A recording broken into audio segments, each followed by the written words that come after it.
மக்களே, big pass லைவ்ல confession ரூம்ல பார்வதியோட அம்மா கூப்பிட்டு பிக் பாஸ் பல விஷயங்கள் பேசினாரு. துணிவே சக்தி, துணிவே சக்தி அப்படின்ற மாதிரி தான் இருந்தது அந்த ஒரு கான்வர்சேஷன். அதில் ஒரு பாட்டு வேற பாட சொன்னாரா, இப்படிலாம் போய் முடிஞ்சுச்சு. அடுத்து இன்னொரு பக்கம் வந்து கமருதீன் வந்து அவங்க அம்மா கிட்ட பல விஷயங்களை எக்ஸ்பிளைன் பண்ணுறாரு.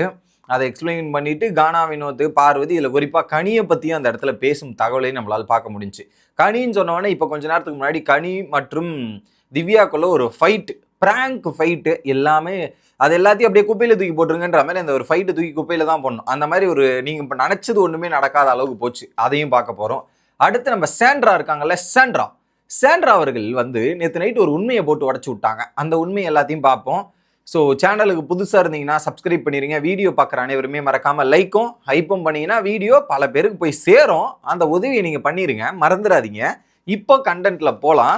மொதல் விஷயம், நேற்று நைட்டு அமித் மற்றும் சாண்ட்ரா கூடிய ஒரு நெடுநீர கான்வர்சேஷன் நடந்திருக்கும். அதை நம்ம வீடியோவும் போட்டிருக்கோம். ஒரு பாதி போடலை, அதுக்கு எனக்கும் டைம் வேணும்ல மக்களே, அதை புரிஞ்சுங்க. அதில் ஒரு கிளிப்பு பார்த்தேன் நான். என்னன்னா, போன வாரம் மன்னிப்பு கேட்டாங்கல்ல, மன்னிப்பு யாருக்கிட்ட போய் மன்னிப்பு கேட்டாங்க, கனிக்கிட்ட மன்னிப்பு. அதெல்லாம் நான் மன்னிப்பு கேட்கலைங்க, உணர்ந்தே கேட்கல, சும்மா போனா போதுன்னு கேட்டு விட்டு போனேன். அதையும் விஜிஎஸ் நம்பிட்டாருன்ற மாதிரி உட்காந்து பேசிட்டு இருக்காங்க. அது சும்மா கேட்டேங்க, உணர்ந்தெல்லாம் கேட்கலைங்க, நான் பண்ணது தப்பே கிடையாதுன்ற மாதிரி சாண்ட்ரா ஒன்றும் பேசிட்டு இருக்காங்க. எப்படி கனியோட கனி அப்படிதான் என் ஃபேமிலி ஹர்ட் பண்ற மாதிரி தான் பாடினாங்க, இதெல்லாம் பண்ணாங்கன்றத பிரஜன் வந்து சொல்றாரு, விஜிஎஸ் வந்து சொல்றாரு, எல்லாருமே சொல்றாங்க. சொன்னதுக்கு அப்புறமும் நீங்க என்ன சொல்றீங்க, நான் அது உண்மையை சாரி கேட்கல, சும்மா போனா போதுன்னு கேட்டு விட்டேன்ற மாதிரி சொல்றாங்க. இப்போ நீங்க அதை எடுத்துன்னு வந்து பதிவும் பண்றீங்க. That shows your quality. Sandra, நீங்க என்ன நினைச்சிட்டு இருக்கீங்க, நான் வந்து இப்படி இப்போ வேணுத்துட்டு கேட்கல அப்படின்ற மாதிரி சொல்றீங்க இல்லையா? ஒரு விஷயம் தப்புன்னு தெரியுது, தெரிஞ்சு நீங்க கேட்காம இருக்கீங்கன்னா உங்க ஈகோ யாருன்னு காட்டுது, நீங்க யாருன்னு காட்டுது, உங்களோட குவாலிட்டி என்னன்றது காட்டுதே தாண்டி. ஸோ அது கனிக்கான மவுசா தான் இருக்குமே தவிர்த்து உங்களோட டீக்ரேடேஷன், உங்களோட டவுன்ஃபால் எப்பயும் ஸ்டார்ட் ஆயிருச்சு. அந்த டவுன்ஃபாலை தான் நம்ம பார்த்துட்டு இருக்கோம். ஸோ ஓஸ்ட்டுக்கும் மதிப்பு இல்லை. ஸோ எந்த தப்பு பண்ணணும்னா அந்த தப்பை வந்து மன்னிப்பு கேட்குறது ஈகோ ஹர்ட் ஆகுது. மற்றவங்க சாரி கேட்கணும்னா மட்டும் அவங்க உணர்ந்து கேட்கணும். ஆனால் உங்களால் சாரி கூட கேட்க முடியாது. ஆனால் உணர்ந்து கேட்கறதுக்கு டைம் எடுக்கும். அதை நம்ம குறை சொல்லக்கூடாது. பட் அதை நீங்கள் சொல்லாமல், இது நீங்கள் பண்ணது கூட வெளிப்படையாக சொல்லாமல் இருந்தால் எனக்கு பிரச்சனை இல்லை. ஆனால் வெளிப்படையாக சொல்லும்போது அது கேள்வி கேட்குற இடத்தில் தள்ளப்படுகிறது அப்படின்றது தான் பாயிண்ட்டு. நல்லா பண்ணீங்க. அதுவும் ஏன் விஜேஎஸ் வந்து கேட்க சொன்னாரேன்றதுக்காக தான் கேட்டன்றதையும் பதிவு பண்ணுறாங்க. Super super. உங்களோட அந்த கனி ஃபோபியா இன்னும் இருக்குது. இன்னும் இது எங்கெங்கெல்லாம் போய் முடியுதுன்றது தெரியுது. ஸோ இதனால தான் ஏன் இப்படி உங்களுக்கு இப்படி நடக்குது, ஏன் அடுத்த கட்டத்துக்கு போக முடியலன்ற மாதிரி எனக்கு தோணுதோ அப்படின்ற மாதிரி எனக்கு ஒரு விஷயம் படுது. ஓகே, இது ஒன்று. அடுத்ததாக ரெண்டாவது என்னன்னா, ஒரு பக்கம் வந்து வெளியே கார்டன் ஏரியாவில் உட்காந்துக்கிட்டு பார்வதி இவங்கெல்லாம் பேசும்போது கனி உப்பு போட்டாங்கல்ல, உப்பு, அந்த மேட்ரு கொஞ்சம் நெகட்டிவாக போச்சு. ஆமாம்மா, இந்த இவங்க இப்படி தான் அடிக்கடி எங்கேயாவது சைடு கேப்பில் ஏதாவது பண்ணிட்டு போயிடுவாங்க, இதெல்லாம் பண்ணிட்டு போயிடுவாங்கன்ற மாதிரி. அதான் சொல்கிறேனே, அடுத்தவங்களோட நெகட்டிவ்ஸ் மட்டும் பாயிண்ட் பண்ணி சொல்கிறாங்க. பார்வதியோட நெகட்டிவ் இதுதான்றது இது வரைக்கும் அவங்க அம்மா சொல்லலை. திவ்யா ஒரு நெகட்டிவ், கனி இப்படி பண்ணுறாங்க, அரோரா இப்படி பண்ணுறாங்க, சபரி இப்படி அப்படின்னு எல்லார பற்றியும் சொல்ல தெரிஞ்ச நபருக்கு தன்னுடைய பொண்ணு மற்றவங்க மேல ஒரு அபாண்டமான ஒரு குற்றச்சாட்டு வச்சாங்களே, அதை பத்தி கேட்க தெரிஞ்சதா? பேட் டச்னு ஒரு குற்றச்சாட்டு, ஆபாச குறின்னு ஒரு குற்றச்சாட்டு, இதை பத்திலாம் கேட்கவே இல்லையே. இதை பத்தி ஒரு விஷயங்கள் கூட அட்ரஸ் பண்ணலையே. ஆனா நெருப்புமா நீ நெருப்புமா அப்படின்ற மாதிரி ஏத்தி விடுற வேலை தான் பாக்குறாங்க. இதை சொன்னோன்னே கனி அப்படிதாம்மா, அதனாலதான் டெட் ஆகாது அப்படின்ற மாதிரி இருக்காங்க. உடனே அங்க வந்து பாத்தீங்கன்னா கமருதீன் வந்து சொல்றாரு, இந்த லைஃப்ல பணம் திமிரு இருக்கக்கூடாது, இந்த திமிரு இருந்தா பணம் இந்த மாதிரி ஆக்கிரும். ஸோ இதில் வந்து நம்ம பணத்தை தேடி போயிட்டு இருந்தால் நம்ம வாழ்க்கையை நிறைய விஷயங்கள் இழக்க வேண்டியது இருக்கும். வாழ்க்கைன்றதும் ரொம்ப முக்கியம் தான் அப்படின்ற மாதிரி வாழ்க்கைக்கான எக்ஸ்பீரியன்ஸ், எப்படி வாழ்க்கைக்கான எக்ஸ்பீரியன்ஸை முழுமையாக எக்ஸ்பிளைன் பண்ணிட்டு இருக்கார் கமருதீன். அப்போதான் எனக்கு சிரிப்பு வந்துருச்சு. மணியால் எதையுமே ஜெயிக்க முடியாது அப்படின்றத சொல்றாரு, எதையும் வாங்க முடியாதுன்ற மாதிரி. ஆனால் இதே பார்வதி தான் போன வாரம் ஸ்விம்மிங் ஃபுல்ல மணி கேன் பை எனிதிங்ன்ற மாதிரி சொல்லிட்டு இருந்தாங்க. ஸோ அது கமருதீன் சொல்றதுக்கு அவங்க அம்மா சொல்றாங்க, கரெக்ட் பண்ணி சொல்றது. ஆனால் அந்த அட்வைசஸ்லாம் உங்க பொண்ணுக்கு சொல்றீங்களா, அது உங்களுடைய விருப்பம், அதுக்குள்ள நான் போக விரும்பல. ஆனால் நீங்க இங்க கரெக்டுன்றதுக்கும் அங்க இருக்கிறதுக்கும் கான்ட்ரடிக்ட் ஆகுதுன்றது தான் பாயிண்ட்டை சொல்றேன்.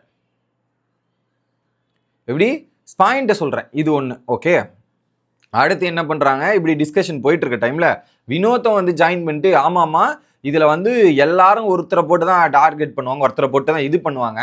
ஸோ அதுல வந்து பார்வதி நாமினேட் பண்ணது, பார்வதி இப்படி கேள்வி கேட்கறது இதெல்லாம் பண்ணுவாங்கம்மான்ற மாதிரி வினோத் வந்து சொல்லிட்டு உடனே கமர்தீன் சொல்லாரு, பார்வதிக்கு சப்போர்ட்டா போன எங்களுக்கெல்லாம் நிறைய ஓட்டு போட்டு நாமினேட் பண்ணிட்டாங்க, இதெல்லாம் பண்ணிட்டாங்க அப்படின்ற மாதிரி சொன்னோன்னே பார்வதி, அதனாலதாம்மா அவங்களுக்கு எனக்கு பிடிக்கும், அவங்க அந்த கேங்கே எனக்கு பிடிக்காதுமா, அதெல்லாம் செட் ஆகாதுமா எனக்கு. ஸோ என்னால ஒரு பொழுதும் ஃபேக்கா இருக்க முடியாது, ஃபேக்கா பேச முடியாது. எப்பா சாமி, அருமை அருமை அப்படின்றதான் தோணுச்சு நமக்கு. இது இங்க நடக்குதா? உள்ள என்ன பண்றாங்கன்னா திவ்யாவும் இன்னொரு பக்கம் கனியும் வந்து சரி ஒரு ஃபைட்டு போடுவோம், ஒரு பிராங்க் ஃபைட்டு போடுவோன்ற மாதிரி கனி அந்த திவ்யா வந்து அந்த ஒஸ்ட் பெர்ஃபார்மர், நீங்க ஏன் ஒஸ்ட் பெர்ஃபார்மர் அங்க சொல்லிட்டு ஏன் பேசுறீங்க, நான் எங்கேயும் இவங்க என்ன சொல்றாங்க, ஒஸ்ட் பெர்ஃபார்மர் எடுத்துன்னு வந்து பேச ஆரம்பிக்கிறாங்க கனி சீரியஸா. திவ்யா வந்து அதை எக்ஸ்பிளைன் பண்ணும்போது, எதுக்கு நீங்க முதல்ல இருந்து ஸ்டார்ட் பண்ணீங்க, அன்னைக்கு காலைல 6 மணி ஆச்சுன்ற மாதிரி நீ எதுக்கு பேசுறீங்க, எதுக்கு இப்படிலாம் பண்றீங்கன்ற மாதிரி மாத்தி ஃபைட்டு நடக்குது, எவனும் கண்டுக்கல. நடுவில் என்ன பண்ணிட்டாங்க, சுபிக்ஷா வந்து தானா ஆஜராகி இதெல்லாம் சொல்லிட்டு இருக்கும்போது திவ்யா ஒரு பாயிண்ட், எப்போ பார்த்தாலும் கனி விக்ரம் இவங்களுக்குலாம் சப்போர்ட் பண்றப்ப இதான வேலைன்ற மாதிரி சொல்லிக்கிட்டு திவ்யா ஃபைட் பண்ணும்போது கொஞ்சம் ஆக்ரோஷம் இருக்கும், அந்த ஆக்ரோஷம் இங்கே தெரியல, சிரிச்சுக்கிட்டே ஃபைட் பண்ணதால சுபிக்ஷாவே டவுட் வந்துருச்சு. டவுட் பண்ண உடனே மாத்திட்டு அப்படியே வந்து பாதிலே திவ்யா வாக் அவுட் பண்ணிட்டு நான் ஆடிக்கிட்டே போவேன், படுத்துக்கிட்டே போவேன், உருண்டுக்கிட்டே போவேன், இப்படி பண்ணிட்டு போவேன்ற மாதிரி அங்கே ஒரு ஃபன்னில் வந்து இது ஒரு பெரிய ஃபைட்டாகவே தெரியாத மாதிரி விக்ரம் கமருதீன் எல்லாருமே கண்டுபிடிக்கிற லெவலில் தான் இருக்குது. அந்த மாதிரி போய் அந்த ஃபைட்டு புஷ்பானமாக போச்சு. இது போய் முடிஞ்சதா? அடுத்ததாக என்ன நடக்குதுன்னா, கன்ஃபெஷன் ரூம்ல பார்வதியோட அம்மாவை கூப்பிட்டு இந்த சீசன்லயே உங்களுக்கு ஒரு பெரிய வாய்ப்பு கிடைச்சிருக்குமா, இந்த கண்டஸ்டன்ஸை தாண்டி ஒரு நாள் இந்த வீட்டில் சேர்ந்து இருந்தது நீங்க தான், அது எப்படி இருக்கு இதோட எக்ஸ்பீரியன்ஸ் அப்படின்னும் போது, நல்லா இருக்கு, சூப்பரா இருக்கு, இந்த வாய்ப்பு கொடுத்த என் பெண்ணுக்கும் நன்றி, அதுக்கப்புறம் பார்த்தீங்கன்னா ஆதரியோட ஃபேமிலி குடும்பத்துக்கு நன்றி, ஆதரிக்கு நன்றி, எல்லாருக்கும் நன்றி, இது ஒரு பயங்கரமான எக்ஸ்பீரியன்ஸா இருக்கு, எல்லாத்தையும் வந்து கத்துக்க வேண்டிய ஒரு இடமா இருக்கு, சூப்பரா இருக்குன்ற மாதிரி அவங்க ஒரு விஷயத்த சொல்றாங்க.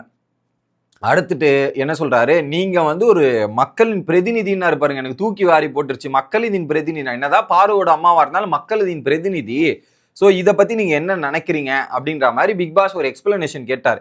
அதுல எவ்வளவு ரேட்டிங் கொடுப்பீங்க, 10க்குன்னும் போது 10 ரேட்டிங் கொடுத்துட்றாங்க. இது வந்து இந்த கேம் வந்து ஒரு யுக்தி போராட்டம் குணத்தில் இருக்கு, ஸோ அந்த விளையாட்டை நகர்த்தி சுறுசுறுப்பா எடுத்துட்டு போனோம், சுறுசுறுப்பான என்டர்டைன்மெண்ட் கொடுக்கணும்னு. என்டர்டைன்மெண்ட்டோட தடைகள்லேயே உங்க பொண்ணு தானம்மா, எப்படி என்டர்டைன்மெண்ட்டோட தடைகள்லே உங்க பொண்ணு தானம்மா அப்படின்ற மாதிரி தான் நமக்கு தோணுச்சு. என்டர்டைன்மெண்ட் கொடுக்கணும், எல்லாரையும் இழுத்துட்டு வரக்கூடாது, ஸோ உணர்வுகளை கட்டுப்படுத்தி கேம்ல ஃபோக்கஸ் பண்ணி இழுத்து போகணுன்றாது. உணர்வுகளை யாரை கட்டுப்படுத்தணும், அவங்க பொண்ணு தான் கட்டுப்படுத்தணும். ஓகே, என்டர்டைன்மெண்ட் கொடுக்கணும்னு. என்டர்டைன்மெண்ட்டோ ஒரு ஃபன்னான டாஸ்கையும் கெடுத்து காலி பண்றது ஒரே ஆளு முதல்ல பார்வதி தான். ஓகே, ஸோ அந்த மன போராட்டம் இதெல்லாம் இருக்கும், அதை தாண்டி வர்றது தான் கேம் அப்படின்றதையும் சொல்லிடுறாங்க. அதை தாண்டி இந்த வீட்டில் மோதல்ல இருக்கக்கூடாது, மோதல், சத்தம், கோவம், கத்துறது இது மட்டும் இருக்கக்கூடாது, அதை தாண்டி இருக்கணும் அப்படின்னு. இது எல்லாமே யாருக்கு, மோதல்றதும் இருக்குது, சத்தமும் இருக்குது, கத்தலும் இருக்குது. இதோட மெயின் பாயிண்டே யாரு இருக்கு, பார்வதி தான் இருக்காங்க. அதை அவங்க கிட்ட ஒரு பாயிண்டாவது சொன்னீங்களாமா, இங்க வந்து ஜென்ரலா சொல்றீங்க, ஆனா பார்வதி கிட்ட இதை சொல்றீங்களா, அது ஒரு பொழுதுமே சொல்ல மாட்டோமே, நான் ஏன் சொல்லணும், அதெல்லாம் சொல்ல மாட்டேன்ற மாதிரி. அதான் சொல்றேன், பிக் பாஸுக்கும் அட்வைஸ் பண்ணுவாங்க, பிக் பாஸுக்கும் அறிவுரை சொல்லுவாங்க, ஒரு பொழுதும் நான் என் பெண்ணிடம் என்னுடைய மகளிடம் சொல்ல மாட்டேன் அப்படின்றதுல ரொம்ப தெளிவா இருக்காங்க அப்படின்றது புரியுது. அதுக்கப்புறம் ஏதாவது ஒரு பாட்டு பாடுங்க, இதுல பாட்டுலாம் பாடி இருப்பீங்களா அப்படின்னு சொல்றது பிக் பாஸ் நல்லா இருந்துச்சு அப்படின்னும் போது, துணிவே சுத்தி சுனிவே சக்தின்ற மாதிரி அந்த ஒரு பாட்டை பாடி முடிச்சுட்டு வெளியே வந்தோடனே, வெளியே போறதுக்கு முன்னாடி யாருக்கிட்டையும் சொல்லிடாதீங்க, உங்க பொண்ணே கேட்டாலும் சொல்லக்கூடாதுன்ற மாதிரி வந்து சொல்லிட்டு பிக் பாஸும் கோத்து விட்டு ஒரு ஃபன் பண்றார். இது இப்பதான் தற்போதைய லைவ்ல நடந்து கொண்டிருக்கிறது. அடுத்த வீடியோல வந்து சந்திக்கிறேன். Bye guys.